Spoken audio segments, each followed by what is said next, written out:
Hello bachcho, let's read this question. The question says, an acid of molecular mass 104 contains 34.6% carbon, 3.85% hydrogen and the rest is oxygen. Calculate the molecular formula of the acid. हमें in given percentage composition से इस acid का molecular formula calculate करना है। इस question का की concept है calculation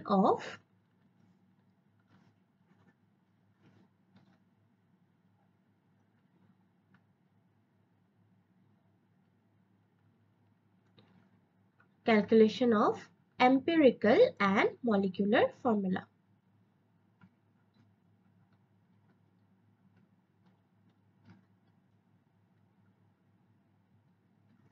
Let's solve this question. Question में given है इन एलिमेंट्स का परसेंटेज कंपोजिशन। कार्बन का परसेंटेज कंपोजिशन गिवन है 34.6%।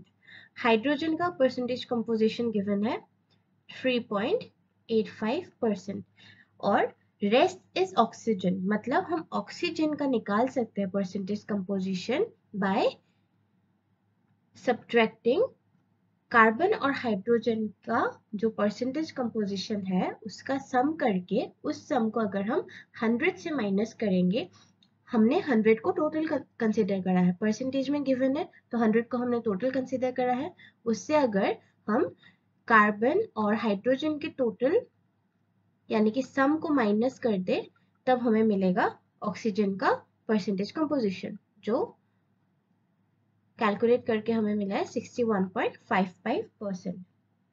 अब जो है इनके जो एटॉमिक मासेस है, इस परसेंटेज कंपोजिशन को हम इनके एटॉमिक मासेस से डिवाइड करके एक रेशियो निकालेंगे। We will find out the percentage composition divided by atomic mass ratio. Atomic mass ratio अब सबसे पहले निकाल लेंगे हम कार्बन के लिए।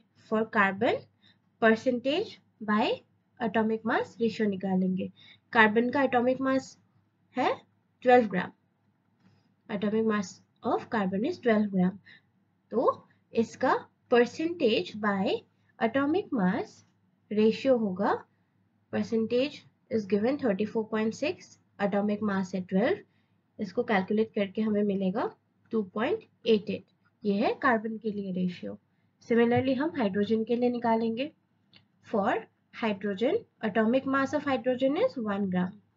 हाइड्रोजन का एटॉमिक मास 1 ग्राम है, तो हम इसका जो परसेंटेज कंपोजिशन अगर हम निकालेंगे तो दैट वुड बी 3.85, जो कि परसेंटेज कंपोजिशन दिया है उसको हम डिवाइड करेंगे 1 से, which will give us 3.85.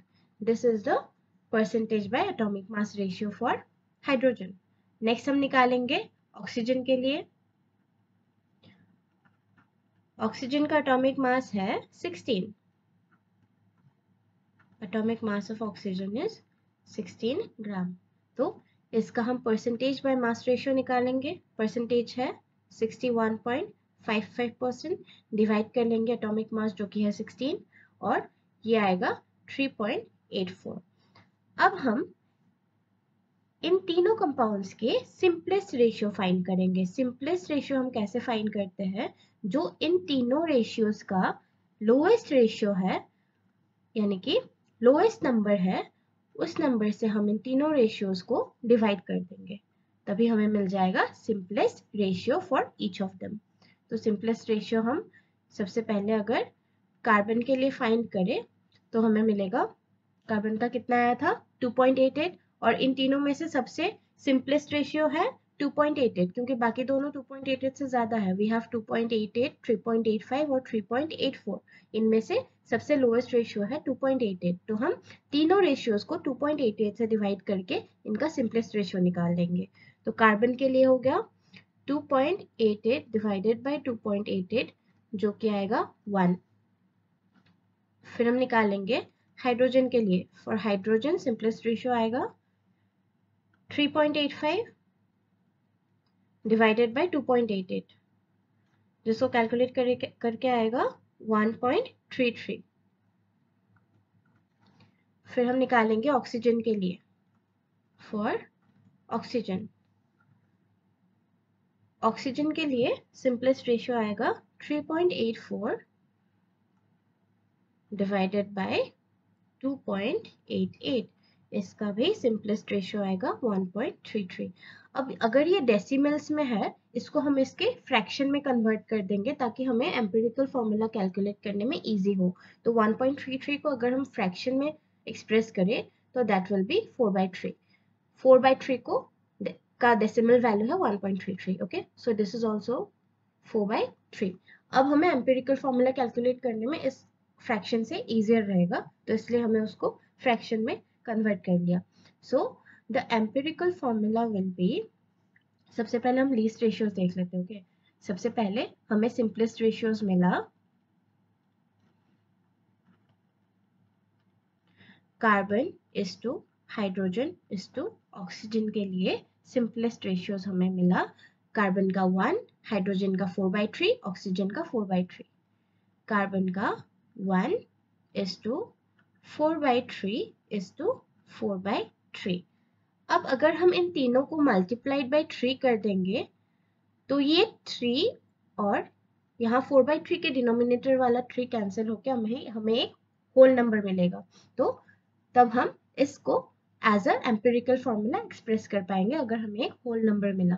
तो ये इंटू 3 अगर हम कर देंगे तब सिंपलेस्ट रेशियो बन जाएगा 3:4:4। ये 3/3 कैंसिल हो गया। सो are empirical formula for this compound will be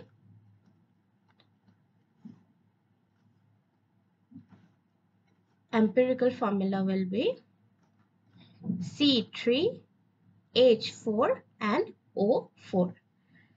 अब इस एम्पिरिकल फॉर्मूला से हमें फाइंड करनी है molecular formula. Now we know, अगर हम एम्पिरिकल फॉर्मूला इंटू n करें, एम्पिरिकल फॉर्मूला मास, सॉरी, अगर हम n into empirical formula mass करें, then we will get molecular formula mass of the compound. We will get the molecular formula mass. Empirical formula mass को अगर हम n से multiply करें, n is a positive integer, तब हमें मिलेगा molecular formula mass. Empirical formula mass, अगर इसका हम मास कैलकुलेट करें C3H4O4 का, तब ये निकल के आएगा 104 ग्राम। 3 into 12 gram plus 4 into 1 gram plus 4 into 16 ग्राम करा है हमने इन तीनों के लिए, तब इसका मास एम्पिरिकल फॉर्मूला मास आएगा 104 ग्राम। तो अगर हम यहाँ पे लिखे n into empirical formula mass is 104 ग्राम, और मॉलिक्यूलर फॉर्मूला मास जो कि क्वेश्चन में दिया गया है वो भी 104 ग्राम है। इससे कैलकुलेट करके हमें मिलेगा n is equal to 1। तो we can write that, क्योंकि n is equal to 1 है, so we can write empirical formula is equal to the molecular formula। क्योंकि n equal to 1 है, उसका मतलब इनके masses सेम है, उसका मतलब इनके जो इसका जो empirical formula है वही उसका molecular formula है। Therefore molecular formula will be